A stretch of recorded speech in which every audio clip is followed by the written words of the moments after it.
ভারতীয় জনতা পার্টির বিধায়ক দলের নেতা নির্বাচিত হন বিরোধী দলনেতা। সংসদীয় রাজনীতিতে বিরোধী দলনেতার স্থান মুখ্যমন্ত্রীর পরেই। এই যে বিধানসভা, লোকসভা, রাজ্যসভাগুলো আছে, এগুলো সরকারি দলের নয়, বিরোধী দলের। কারণ গণতন্ত্রের প্রাথমিক শর্তই হল বিরোধিতা করার অধিকার, সরকারি নীতি সিদ্ধান্তের সমালোচনা করার অধিকার, সরকারের যে কোনো গৃহীত পদক্ষেপের সম্পর্কে নিজের বক্তব্য এবং তার সমালোচনা করার অধিকার। বিরোধী দলনেতা 11 মাসের বেশি সময় বিধানসভায় সাসপেন্ড ছিলেন। এখনো পর্যন্ত বিরোধী দলনেতাকে সভা করবার জন্য 104 বার কলকাতা হাইকোর্টের দরজায় কড়া নাড়তে হয়েছে। অন্যান্য নেতা বা সাধারণ রাজনৈতিক কর্মীদের কি অবস্থা পশ্চিমবঙ্গে, সেটা এটা থেকেই অনুমেয়। কিন্তু বিষয় হলো 2011 সালে ক্ষমতার পট পরিবর্তনে যারা গণতন্ত্রের পুনঃপ্রতিষ্ঠা স্লোগান দিয়ে ক্ষমতায় এসেছিলেন, 2021 নির্বাচনী ফলাফলটাকে তারা মেনে নিতে পারেননি। সার্টিফিকেট নিতে যাবার সময় তার গাড়ির ওপরে পাথর বৃষ্টি এবং সর্বশেষ তার গাড়িতে পেট্রোল ঢেলে জীবন্ত পুড়িয়ে মারার চেষ্টার সমস্ত বাধা পেরিয়ে তাকে এখানে আসতে হয়েছে। 21 জয়, লোডশেডিং এর জয়। আমরা দলের পক্ষ থেকে বলেছিলাম যে 2024 লোকসভা নির্বাচনে সংসদীয় ক্ষেত্র তো অনেক অন্য বিষয়, কিন্তু শুধুমাত্র নন্দীগ্রাম সেগমেন্টে তৃণমূল কংগ্রেস লিড নিয়ে দেখার, তারা সেখানে জয় নিতে পারেনি। আমরা শুনেছিলাম অনেক রথী মহারথীরা নাকি গতবারের ক্ষততে প্রলেপ লাগানোর জন্য নন্দীগ্রামে নির্বাচনে লড়াই করতে যাবেন, কিন্তু শেষ পর্যন্ত দেখা গেল বিজেপির থেকে প্রায় 1 বছর সম্পর্ক ছিন্ন একজন কর্মীকে সেখানে নির্বাচনে দাঁড় করানো হয়েছে। যাই হোক, বাইরের প্লেয়ার নিয়ে খেলবেন। তা লোডশেডিংটা কোথায় হয়েছে এটা মানুষের কাছে সহজেই অনুমেয়। আমাদের বিরোধী দলনেতা শুভেন্দু অধিকারী বারবার বলেছেন দলকে যে তিনি মুখ্যমন্ত্রীর বিরুদ্ধে নির্বাচনে প্রতিদ্বন্দ্বিতা করতে চান। ঠিক ছিল, তিনি নন্দীগ্রামে যেখানে মানুষ তার উপরে ভরসা রেখেছে, আস্থা রেখেছে, সেখান থেকে নির্বাচনে প্রতিদ্বন্দ্বিতা করবেন। তিনি সেখান থেকে নির্বাচনে প্রতিদ্বন্দ্বিতা করছেন এবং সরাসরি তৃণমূল কংগ্রেসকে চ্যালেঞ্জ ছুঁড়ে দিয়ে তিনি ভবানীপুর কেন্দ্রে মুখ্যমন্ত্রী বিরুদ্ধে নির্বাচনে প্রার্থী হচ্ছেন। আজকে তিনি এখানে এসেছেন দলের সিম্বল নিতে, দলের প্রতীক তিনি এই অফিস থেকে নিয়ে যাবেন। এটা একটি ঐতিহাসিক আমাদের ভবন, যদিও আমরা এখন সল্টলেকে স্থানাভাবের কারণে আমাদের কাজকর্ম চালাচ্ছি, কিন্তু আমাদের আত্মা, আমাদের প্রাণ এই অফিস। ডক্টর শ্যামাপ্রসাদ মুখার্জি, আচার্য দেবপ্রসাদ ঘোষ, হরিপদ ভারতী, বিষ্ণুকান্ত শাস্ত্রী, সুকুমার ব্যানার্জি, তপন শিকদারেরা যে অফিসে বসেছেন, আমাদের কাছে, আমাদের অন্তরে এটাই আমাদের পার্টি অফিস। তো সেখান থেকে তিনি আজকে দলীয় প্রতীক নিয়ে শ্যামাপ্রসাদ মুখার্জির যে সামনে আবক্ষ মর্মর মূর্তি আছে সেখানে মাল্যদান করে এখান থেকে ভবানীপুরে প্রচারে যাচ্ছেন। আমি তার এই যাত্রাপথকে আরো মসৃণ করবার জন্য অনুরোধ করছি আমাদের দলের সাধারণ সম্পাদক শ্রীমতী শশী অগ্নিহোত্রীকে দলের উত্তরীয় পড়িয়ে তাকে স্বাগত জানানোর জন্য।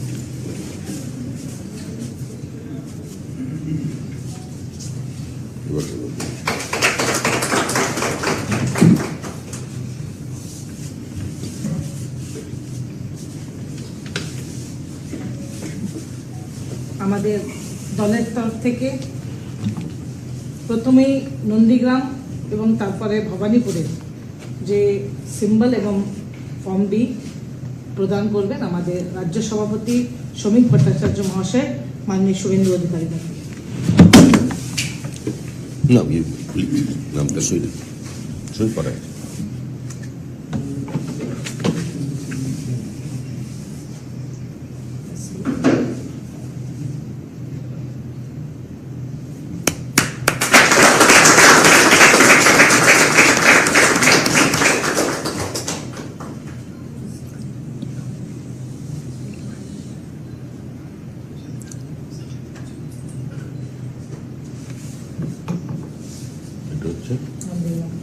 নন্দীগ্রাম এটা এটা ভবানীপুর।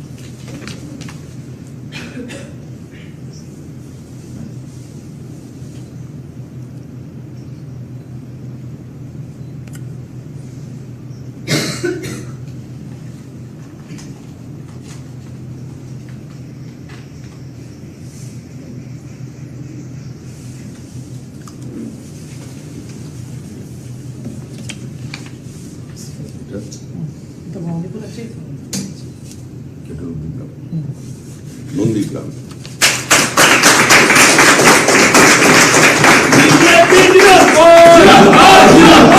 নন্দীগ্রাম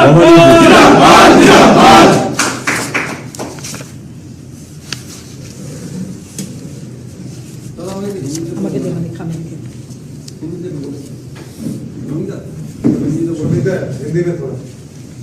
সাবজেক্টটা বলে দেবে চিফ মিনিস্টার সাবজেক্ট হঠাৎ তো পেয়ে গেছে ওরা সাবজেক্ট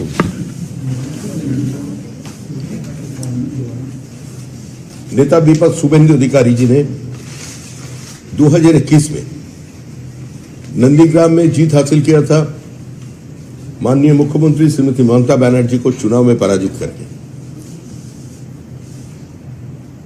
तृणमूल कांग्रेस दिल से इस हार को स्वीकार नहीं कर पाए। इस जय को लोड शेडिंग का जय बताकर 5 साल प्रचार किया, लोकतंत्र की सारे धज्जियां उड़ा दिया इन लोगों ने। नेता विपक्ष को 11 महीना सस्पेंड कर दिया गया। नेता विपक्ष को पश्चिम बंगाल में किसी जगह में जाकर सभा करने के लिए 104 बार हाईकोर्ट की दरवाजा खटखटाना पड़ा। उसको जिंदा जलाने का भी कोशिश हुआ था उत्तर बंगाल में। जिस दिन सर्टिफिकेट लेने जा रहे थे उसी दिन नंदीग्राम में उसका गाड़ी का ऊपर पथराव हुआ। बहुत बार उसका गाड़ी के ऊपर, उसका कन्वॉय के ऊपर, उसका कफिला के ऊपर अटैक भी हुआ। इसका बावजूद भी हम लोग चैलेंज रखा था कि 2024 का जो लोकसभा की चुनाव था उसमें कम से कम तृणमूल कांग्रेस नंदीग्राम असेंबली सेगमेंट से लीड लेकर दिखा दे, तो उसमें भी तृणमूल कांग्रेस पीछे रह गए। शुभेंदु अधिकारी जी ने पार्टी की जितना हमारा आला नेता है उनका पास, संसदीय बोर्डों का पास उन्होंने एक प्रस्ताव रखा था कि जिस जगह से भी मुख्यमंत्री चुनाव लड़ेंगे हम उसी जगह से चुनाव लड़ेंगे। तो हमारा पार्टी में तो पश्चिम बंगाल में कोई 2 जगह से चुनाव नहीं लड़ रहे हैं, लेकिन ये भी बात है मुख्यमंत्री का खिलाफ जिस नंदीग्राम की जनता ने शुभेंदु अधिकारी का ऊपर अपने आस्था प्रकट किया, उसको इतना प्यार दिया और इतना कठिनाई के बावजूद वो लोग आके आकर के शुभेंदु अधिकारी को जिताया था, उनको छोड़ना उचित नहीं है। तो इसीलिए नंदीग्राम से भी हमारा नेता चुनाव लड़ रहे हैं और उसका साथ साथ उसका जो मन का इच्छा था, चाहत था और पार्टी का भी इच्छा है जो शुभेंदु अधिकारी मुख्यमंत्री का खिलाफ चुनाव लड़े। इसलिए भवानीपुर से शुभेंदु अधिकारी जी इस बार चुनाव लड़ रहे हैं। और ये जो हमारा कार्यालय है डॉक्टर श्यामा प्रसाद मुखर्जी के समय से कार्यालय है। हम लोग थोड़ा स्थानाभाव के कारण आज सेक्टर 5 से हमारा ऑफिस चला रहा है, लेकिन हमारा लिए जो पार्टी ऑफिस है, हमारे पास यही हमारा मंदिर है। तो इसीलिए आज इसी जगह से फॉर्म ए और बी उन्होंने लिया। पार्टी का सिंबल कलेक्ट करने का बाद अभी श्यामा प्रसाद मुखर्जी का जो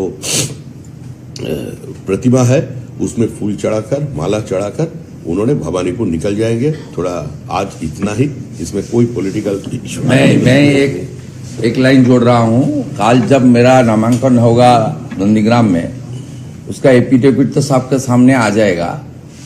आप देख लेना 32 एफआईआर का डिटेल्स भी आप लोग को मिल जाएगा। कल समीक्षा ने सब बता दिया कितना बार हाईकोर्ट जाना पड़ा। नॉट ओनली सभा, मेरा धर्म पालन करने के भी लिए भी हाईकोर्ट जाना पड़ा।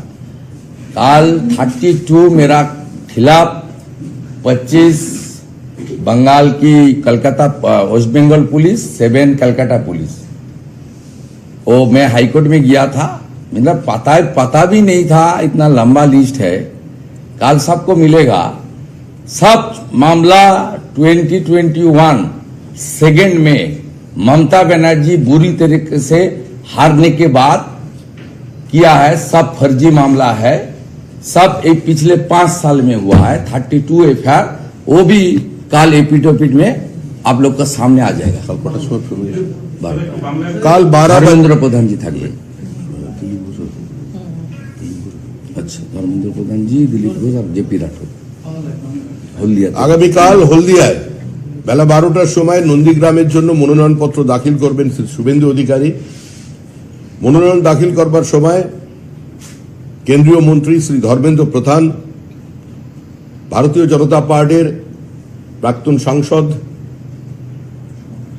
রাজ্য সভাপতি এবং খড়গপুরের এই নির্বাচনের প্রার্থী শ্রী দিলীপ ঘোষ উপস্থিত থাকবেন। জেপিএস রাঠোর, জেপিএস রাঠোর উত্তরপ্রদেশ মন্ত্রী।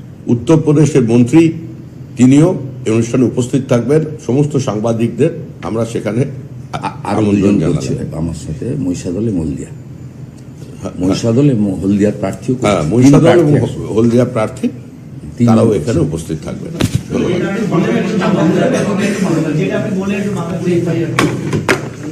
আমাদের মাননীয় রাজ্য সভাপতি, তিনি আমাকে আমার থেকে বড়, আমার দাদার মতো শুভাশিস দিয়েছেন, শুভেচ্ছা দিয়েছেন এবং সিম্বল প্রদান করে গুরু দায়িত্ব দিয়েছেন।